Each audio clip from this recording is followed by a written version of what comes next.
So, raising the glycogen ceiling.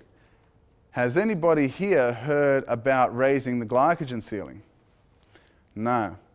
Okay. Is everyone on track with me? Just nod your head so yeah, you get it and that's working. All right, good.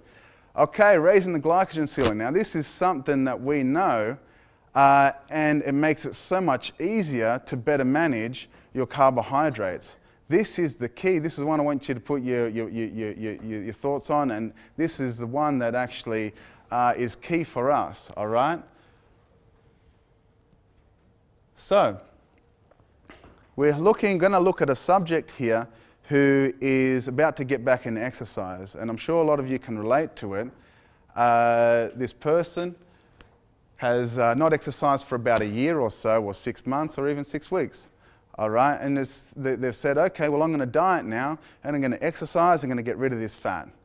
All right, now the problem with this person that's just decided to get back into their exercise regime is they only have a small capacity for glycogen in their muscle. It's only small, okay? Now, their body's not holding much sugar in their muscle because they don't have any reason for it. All right, it's not necessary. And your body's an efficient machine, so why would it hold it in there if you're not going to use it? It's just a waste of energy. All right? So there's a problem there. So the person said, okay, well, I'm going to exercise, I'm going to be on diet too. And so there's not much influence from the calories that they're eating. And you're going to see it's quite obvious that it's not going to take long until they run out of carbohydrates. So you've done it yourselves, you come back you're coming back to the gym and you think you're where you were before and you go for about, say, 20 minutes, you go for a 20-minute run or you do exercise for 20 minutes and you're gone. You don't even lift what you did before, yeah? You're exhausted and you get frustrated with yourself. That's because your body doesn't need that glucose in that muscle anymore and it's brought it down, so you just run out straight away. All right? Now this person has a risk now of burning that muscle as well. All right, so there's a higher risk for that layperson, that person that's just come back to the gym. Now the other risk of someone that's just come to the gym or someone that's not even at the gym is there's also that risk of oversupply. So they have that low glycogen ceiling and it's not going to take long for them to get full either. All right, so that they're at a high risk of burning muscle and a high risk of spilling over. It's not so easy for them to manage their health and their fat storage. Does this make sense? Okay. So there is a savior, and it's going to be exercise, all right? So just say you get back and you endure that 20 minutes and you say, all right, well, okay, well, that sucked, but I'm coming back to the gym anyway. Now, when your body starts to run out of that glycogen, it sees it's a threat and it says, okay, well, I've run out of glucose. I'm going to make my muscle be able to hold even more glucose in it, and it starts to raise the glycogen ceiling. It doesn't want you to run out, okay, because you need it to catch that pig or whatever you're chasing after. You're running for 20 minutes, you didn't catch that pig, your body adapts and it says, all right, well, I want you to catch a pig, so hold more sugar in there. And so just any kind of exercise will do to start to raise it up. So this person does, say, roughly around, say, 3 days a week.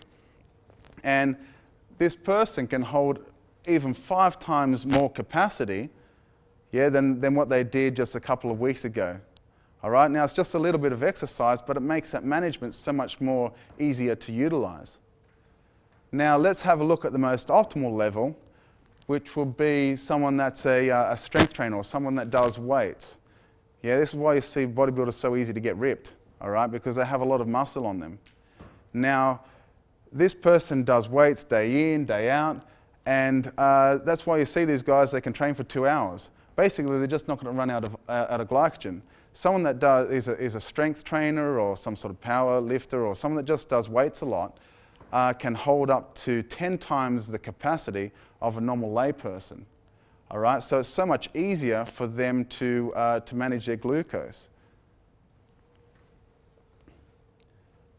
So just say we've got this strong guy that does a lot of weights. First off, the reason why someone that does why weights has such a high glycogen ceiling than someone that does like a cardio. You have your type 1 muscles, you've got your type 2, your type 2B. All right. Now, your type 2B are the ones that lift a lot of weights.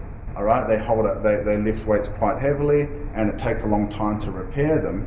And basically, that muscle is just bigger. Yeah. So they sit alongside each other. You've got type 1 and type 2B in the same, right along each other in your leg or wherever in your body. And just because it's a bigger muscle, it just can hold a lot more glycogen. So that's why that strength training, you can hold a lot more glucose with that. Now, just say this person wants to go on diet, wants to lose fat. They go on a depletion, so they're minus 20% of their calories. And that fuel is just not enough to supply them with the demand of exercise. Now, what you're going to see here is it took a long time for them to run out of glucose as opposed to that lay person. Now, this person looks empty, but he's still got twice as much capacity of the person that didn't go to exercise at all. Does that make sense? So they're almost never going to burn muscle. Now, keep your eyes open because this is exactly what I want you to take home. Now, there's a massive gap there, all right? I've written it in red because I want you to remember it. Now, the gap is the difference between the amount of glucose you've got in your muscle and the actual amount of glucose that you can hold, all right? So that's your glycogen gap between your glycogen ceiling and actually how much you got in that little silo, in that reservoir there. Now, your body always wants to fill that gap. And just say you're on a depletion diet, your body wants to fill it and will prefer to have your muscles filled with glucose than to have it in your fat stores, okay? And that's exactly how having a high glycogen ceiling burns fat. That's exactly how everyone burns fat. That's how it's done, all right? Because your body wants to fill up your muscles with glucose. Everyone with me? Okay. So there are 3 benefits to having a high glycogen ceiling, to doing exercise, any kind of exercise at all, yeah?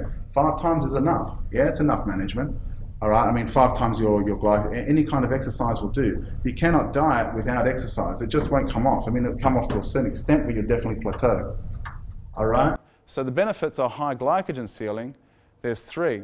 1, it's going to take a long time for you to burn muscle, so you're safe. 2 is the higher the gap you've got, the more demand for ketosis you're going to bring. So that's the second benefit. Now, the third benefit is that no matter, even if you're eating 2 pizzas or like you're hungry and you just want to smash it all down, it's going to take a long time for this person to spill over. So management is going to be so much easier with someone with a high glycogen ceiling. Okay? So, vigorous exercise raises the glycogen ceiling. The more vigorous the exercise, the higher the ceiling will go. Your body just doesn't want to run out.